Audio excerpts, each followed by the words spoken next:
President, thank you so much, and I do appreciate the leadership on the Intelligence Committee and for leadership that has been there, and I would concur. You have a spot to be able to lead and a task to be able to be done, and you've studied this, so that must mean you know it, and we look forward to your leadership in the days ahead. So appreciate that very much. Mr. President, I do want to speak on a very different subject as well, and it's a subject that we're all going to face in the days ahead, and it's this wonderful issue about a government shutdown. We seem to forget at times in this body the issues that press around us, but the one that seems to get slipped under the rug most of the time is national debt, where we are and how we're going to try to address this in the days ahead. The conversation comes up, it seems to be on a regular basis now, about are we going to have a government shutdown, and that conversation about government shutdown ends up being in a very small portion of a very large debt that we face. And the challenge is, how do we actually address that based on its size? Well, let me just give a little bit of context to what I'm talking about. We're right now preparing within days to cross into the $33 trillion in total federal debt. $33 trillion. To give some context of that acceleration in federal debt and what is happening during this time period, from the time of Andrew Jackson, which was the last president that was president when we had no debt at all, from the time of Andrew Jackson till Ronald Reagan, our nation accumulated $1 trillion in total debt. From Andrew Jackson to Reagan, $1 trillion in total debt. From Reagan to the present, now we are $33 trillion in total debt. We're on a rapid acceleration of debt that has not slowed. To give you again the picture of where things have gone just in the last several years, if you go back 20 years ago to 2003, our total spending was just over $2 trillion. If you go back to 2013, 10 years ago, our total spending was less than $3.5 trillion.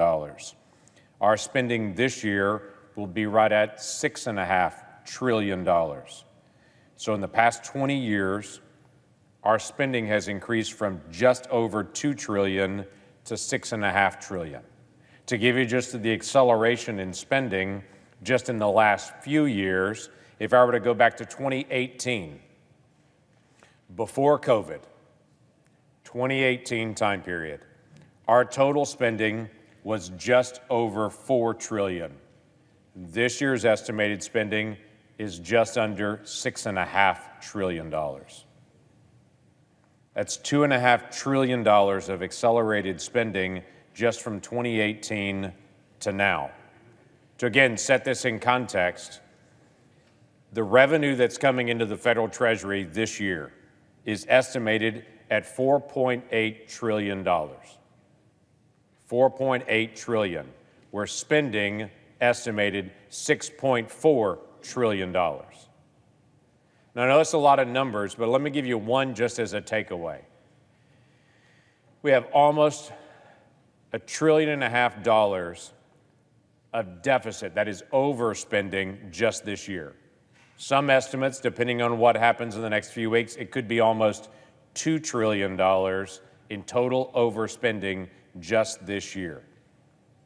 To put this in context, with the record revenue that's coming in this year at about $4.8 trillion, if we were spending the same this year as we did in 2018, a short 5 years ago, if we were spending the same this year as we were in 2018 prior to COVID, we would have a $700 billion surplus this year rather than an almost $2 trillion deficit this year.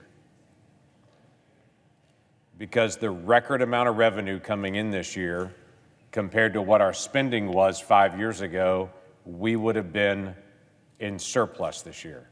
But we're not, and it's at $1.5 trillion over that. We have a very serious issue. We should have very hard conversations about our revenue, about our spending, about the direction that we're actually heading, and about how do we get out of a $33 trillion debt. This is not going to take a year or 2 years. I've had folks that I've talked to recently even that have talked about the time in the early 90s and when we were at a balance of around $100 billion. And the work that was done by the Bush administration and the Clinton administration, 2 administrations in a row, to be able to work to get us back to a balance. 2 administrations in a row had to work on that. But here's the frightening thing. Our overspending this year is more than the total spending during the Clinton administration. Just our overspending this year. This is not going to be a simple process to be able to come out of. This is not even going to be 2 administrations in a row making agreements to be able to get back to balance. This is going to take decades. And my concern is that many here are not willing to start the first year of decades of work to be able to get us out. So, we have work to do on this. Myself and Senator Maggie Hassan, Democrat from New Hampshire, she and I sat down several years ago and started having a conversation about how do we end government shutdowns and actually get into a real dialogue about how do we actually deal with debt and deficit issues. From that productive conversation, she and I created a piece of legislation that's all designed just to prevent government shutdowns. All the conversation right now among the media seems to be about is a government shutdown coming at the end of this year, and we should not have one at the end of this month, the end of the fiscal year. We should continue to be able to keep going, but we should also have the debate of what direction are we going to go. So Senator Hassan and I came up with a very simple proposal. It's not a partisan proposal. It's a completely nonpartisan proposal. It is a simple proposal, quite frankly, that is equivalent to 2 things I had growing up. One was, if you don't finish your homework at school, you have to actually stay after class to be able to finish that. If you don't finish all your work that you had to get done then, stay after class, keep finishing it. When you're done, then you can leave out. The second one was, when my older brother and I would get into an argument, which of course as brothers, we never did get into an argument, but in that rare moment we got into an argument, my mom would put the 2 of us in a room and would say, you guys settle this, and when you're done, you can come out. We slammed those 2 ideas together into one simple proposal to how to end government shutdowns. If we get to the end of the fiscal year and the appropriations work is not done, like it is this year, we stay in session 7 days a week, and the only bills that can actually come up that are actually can be called up during that time period are appropriations bills. The second part of it is there is no travel for anyone, so we couldn't fly home and fly back, so no official nor campaign funds could be used to be able to travel. So we're in session 7 days a week. The only bills that are allowed to be brought up are appropriation bills. There is no travel, and the next part of it is simple. There's what's called a continuing resolution to maintain the government to be open so that the American people and federal workers are held harmless.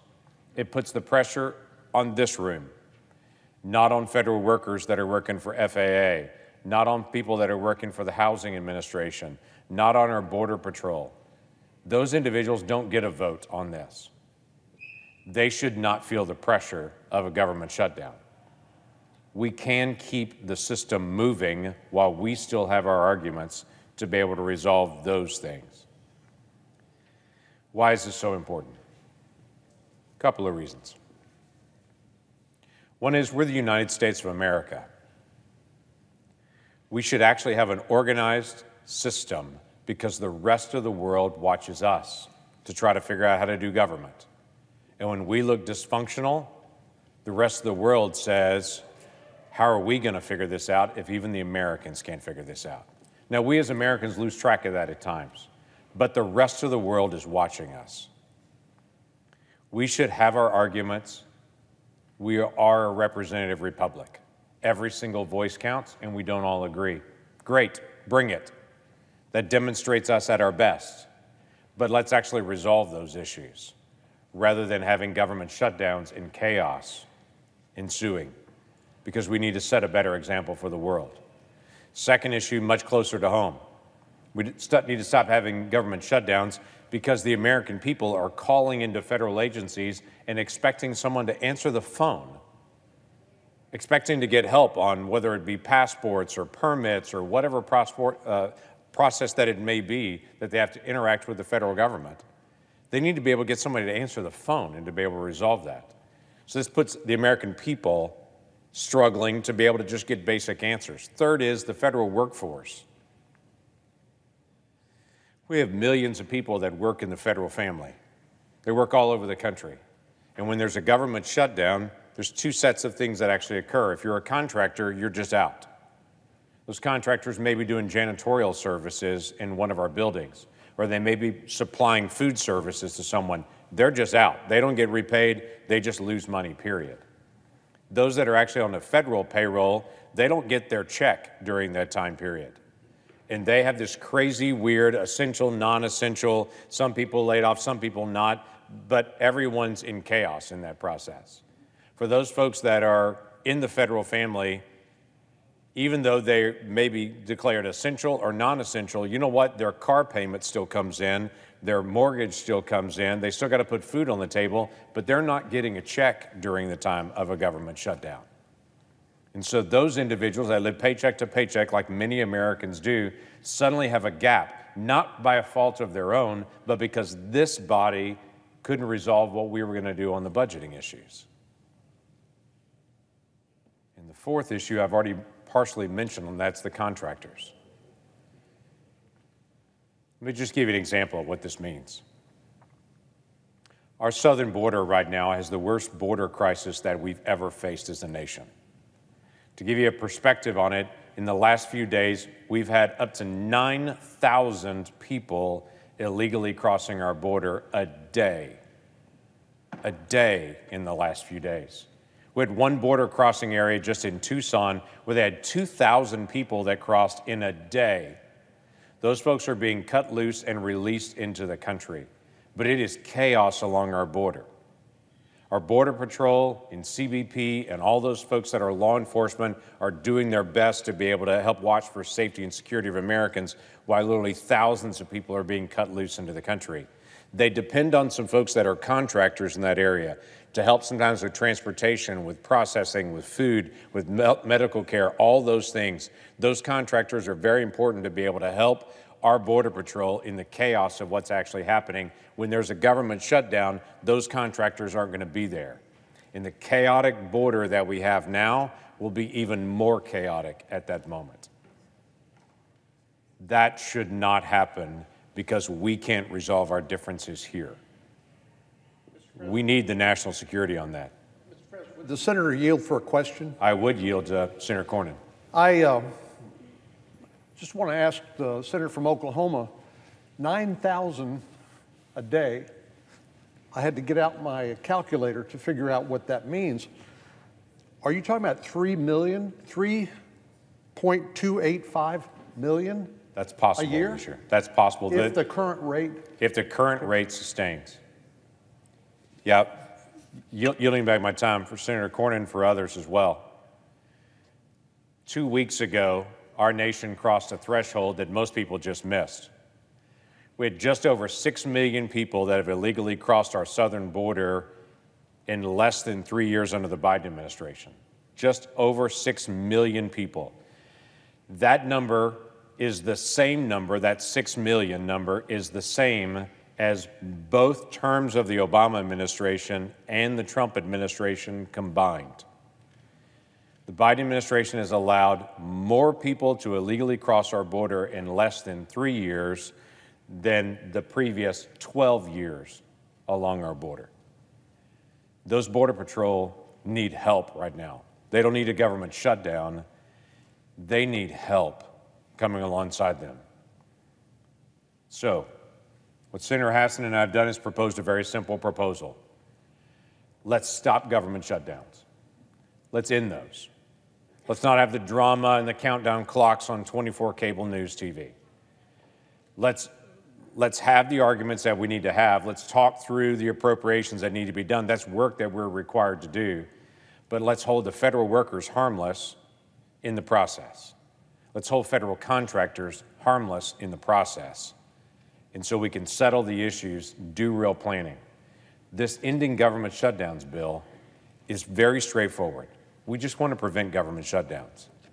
We just want to be able to stop the chaos and actually show the American people this body can have the arguments, resolve our differences, and move forward. This is something we should be bringing to a vote. This is something that has wide bipartisan support. Let's resolve this piece while we've still got more to be done. With that, I yield the floor.